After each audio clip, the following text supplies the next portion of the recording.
Hey guys, and welcome back to the channel.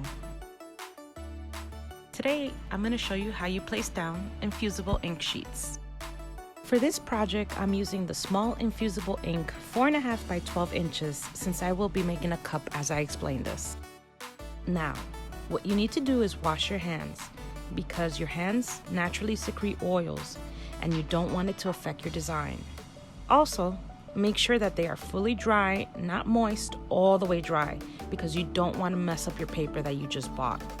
When you open your package, you should have 2 sheets of infusible ink paper, a small information paper, and a silica gel bead pack for absorbing moisture. After you wash your hands and they are dried, you place the paper shiny side down or color pattern facing up towards you. Don't forget to click the mirror option. This is one paper. Again, you want to touch as minimal as possible because you don't want to get no oils on it. Try your hardest not to tape down the sides because when you try to remove the tape, it's going to remove the infusible ink sheet as well. It's going to rip it off. When everything is done and ready, click that Cricut button and watch your design come to life.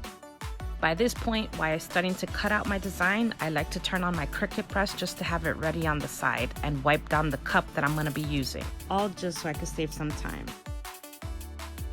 And there you have it.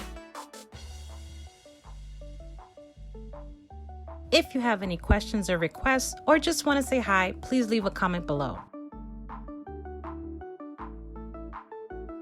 With your machine, there are endless possibilities you can create. If you want to see how I made this cute anniversary cup, please comment below and like this video.